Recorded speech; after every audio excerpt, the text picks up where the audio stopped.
So happy that we were able to honor the 74 team. And it's amazing, 50 years, and just you get to see the bond that those guys have. I mean, they got comedians, they got guys who are serious.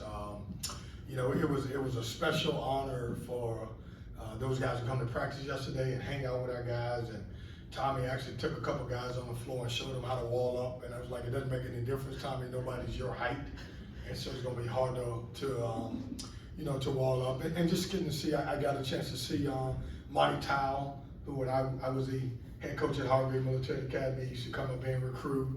And it's just so many stories, and I can't believe that I'm already into 30 seconds of the 74 team, and I haven't mentioned the GOAT.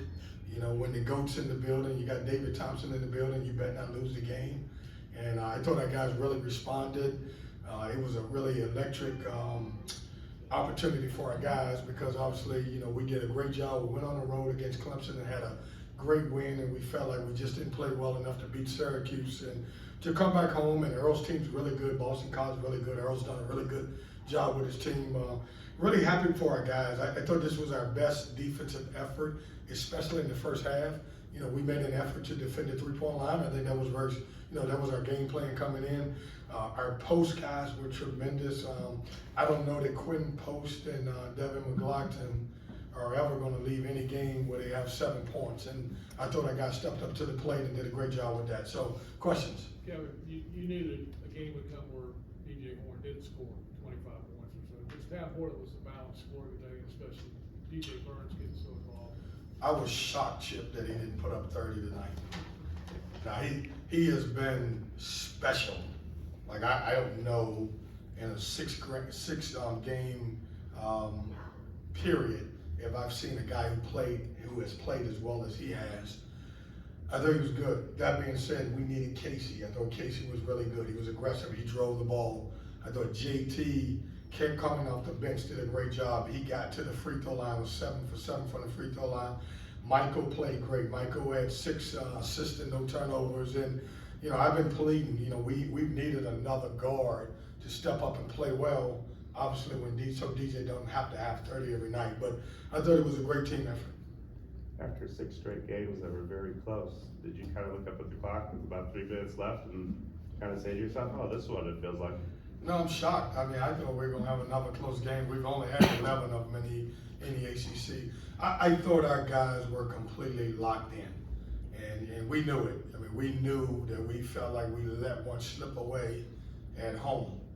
We knew that we needed to get well. We knew that the 74 team was here. And so there was a lot of great factors, and I'm glad to get a double-digit league in this, a win in this league, because you don't get them very often. You look around, I know there'll be several other games this evening, and I guarantee you most of them will come down to the end. Coach, what do you make of your team's aggressiveness, just the way they got to the line from start to finish in the game, and obviously being efficient from there? How much does that help you guys? Yeah, Miles, what we did is, we looked at the Florida State game. And, the last game that we played, I think it was an 11-point win by Florida State. And they did a great job of getting paint touches. And they got to the line 29 times, and we talked about that, don't settle, drive the basketball, play inside out. And, I'm proud of this group because they're following scout reports. Our assistant coaches are doing a tremendous job of putting the game plan together, and they're doing a good job of following it. You're kind of a superstitious guy. Are you going to keep the jerseys? Don't start that, JC. You do like to carry over after a win, though. You're starting something. You know that everybody wants us to wear those state jerseys, so you got a tricky way of asking me, and we're gonna keep it. We've won in the other ones too, just so you know. But you like consecutive streaks. I do like consecutive streak.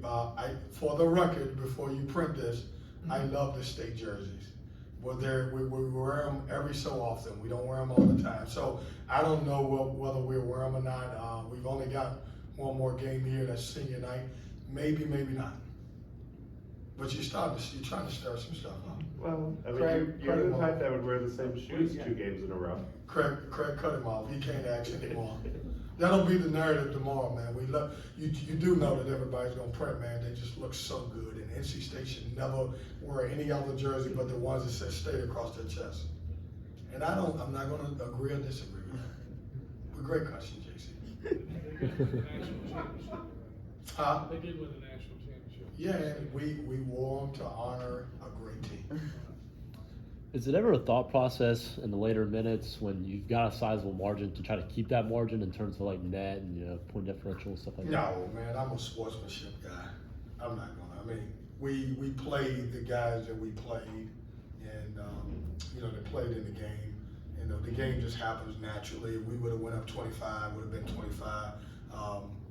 Would I love to have a 25-point win? If we're looking at the net, if that's what it's about. But through the flow of the game, I thought they made some shots and cut it to 18. The guys that we played wasn't guys that, obviously couldn't play. They played in the first half also. Yeah. Mo really filled up the defensive stat sheet. What made him such a dynamic defender today? Well, we knew against Miami, Boston College was 15 for 30 from the three-point line. Against Florida State, they were 9 for 22. And we couldn't, with Quentin Post, he's such a unique 7-footer. And he can kill you in two different ways. He can score the ball inside, and he can pick and pop. So we didn't want him to beat us in either way, but we wanted to make sure that we took care of the pick and pop opportunities. I thought, Madison still made 4. I'm disappointed about that, but I think they were late in the game. And the last one was Casey gave up a 3 at the end. A couple of players were asked after the game about can they stay away or do they try to stay away from net talk in the bubble and the NCAA. And a lot of them said they stay aware. There's no way to keep They away stay from it. aware or I'm away? sorry, that they are aware, but there's no way to Yeah. kind of keep away. But the main thing is to win games and go through and see where it takes you. Yeah, I mean, we have opportunities in front of us. I think we got 4 games left, regular season, and I think 2 or 3 of those are quad ones.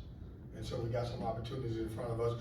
We can only control what we can control. We got to win games and figure out what the number. It's frustrating, as you guys know, that every team has a number attached to them instead of how good you're playing and how good your league is. And, unfortunately, it happens that way. But, we've got a lot of fight in us. We've got 3 more regular season games, and we got the tournament. So we'll just figure out what happens.